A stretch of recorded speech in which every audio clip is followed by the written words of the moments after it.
gasoline. Welcome back to Velocette Hagon factory. So this week's video has got two parts. The first part is a build, a BSA B31 350. We're lucky enough to have someone offer their time to rebuild the engine for us, and that's Peter Stevens. There's a bit of a story behind this engine. Peter did own it over 50 years ago, and he's a bit excited to go through it for us. So that's happening. So we're going to have a quick sort of a sneak peek at that. And then after that, we've got some more updates on the 350 Velocette Hagon. I've done more work on the engine plates and the gearbox adjuster and all that sort of stuff. So let's have a look.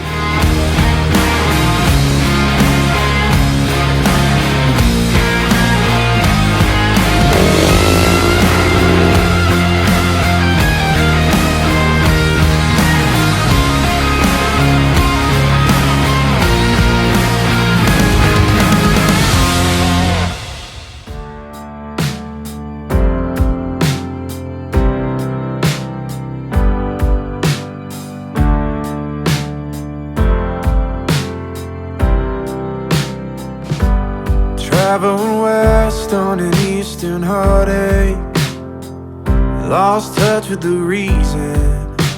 Found another trend that I could break to feel more like myself. Saw the water where they drown the sorrows, Pacific lovers in motion. They keep on talking about tomorrow.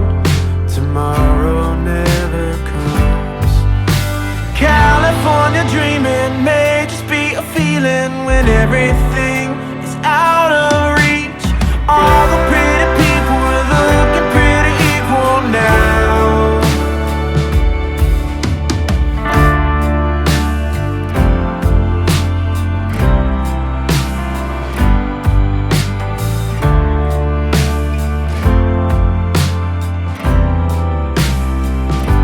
Stars burn bright outside the city limit, where the canyons are empty.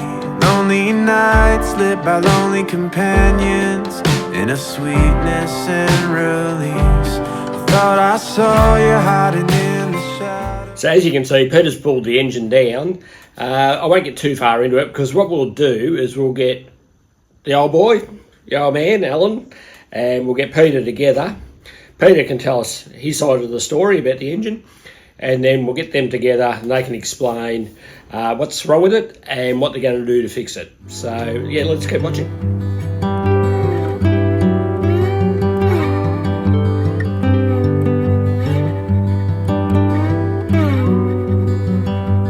I got 1 foot in the sunbeam, I got 1 foot in the grave.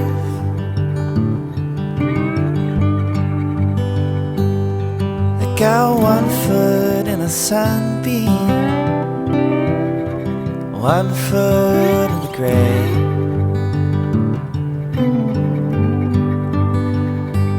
Got an angel on my shoulder, I got a devil up my sleeve.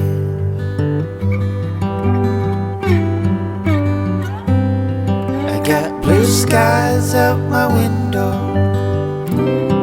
I got the city in my bones.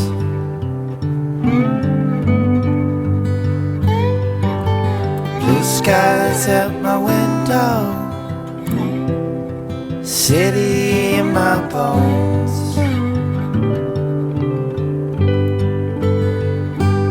All these bright lights and shadows, and all these worker bees and clones.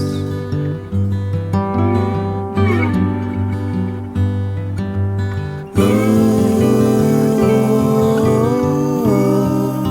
city in my bones.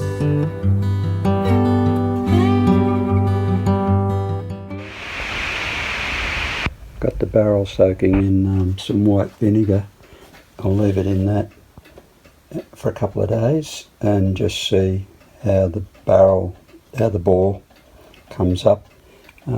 Check the wear in the big end and the gudgeon, and it feels nice. Doesn't feel like it's got any wear in it. It's discernible wear, so that's good. Just I'll await further instructions. I have the piston removed now and pin, and given the combustion chamber and the valves a bit of a clean, looking a lot better, and the piston come up pretty well as well. Just got a bit of a dent in it where the inlet valves hit it, so got all the rings off. Top ring was stuck in pretty solid, but worked that out, got that out all right. I'm going to try and pull out the head studs, get them out of the crankcase, and give them a bit of a de-rust over and out. Well, I've been busy today making one big bit into a lot of smaller bits, and made some progress. Got the crankcase in half now, and the cam's out. Got the piston off and got a fair bit of it done. Got the rockers out of the head, so the rockers have been removed out of there, and yeah, so it doesn't look too bad inside. I'll just tip it over and give you a look in that side, where all the balance and efforts have been made.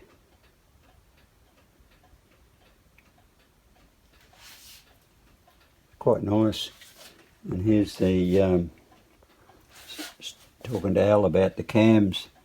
Cam shafts have been modified at some point, and I'd say they've had some electric stick welding done on them to get the new profile happening.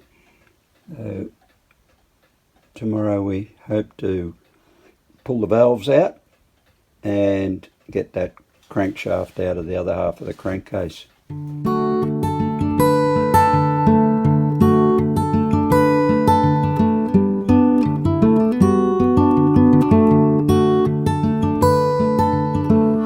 She don't like small talk or crowded sidewalk. She don't like small talk. She don't like to say a lot, but she don't mind restful sacred mornings, listening to the rain.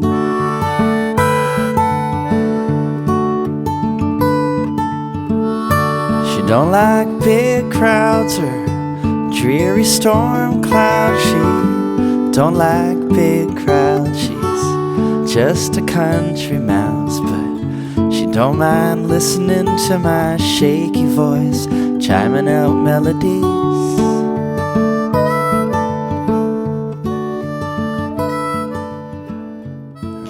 Right, as you can see with the engine plates, they're just all roughed out. What we're going to do is tidy up all the edges on the linear and all that sort of stuff. Then I might take it down to Craig at Bendigo Hydroblasting, get him to blast all the parts that I've made to bring it up nice.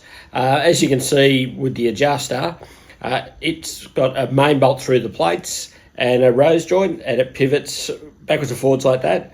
Because the gearbox goes in an arc, the adjuster would foul and I couldn't get the full amount of adjustment out of it. But with this setup, I can get an extra 15mm adjustment, so we're going to use that. It's coming up fantastic.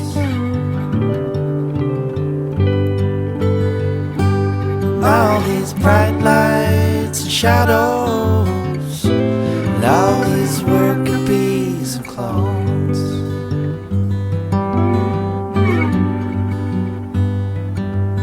Ooh, city in my bones. Righto, if you like what you see, like, subscribe, tell your friends, tell everybody. Let's bring Hagon's back.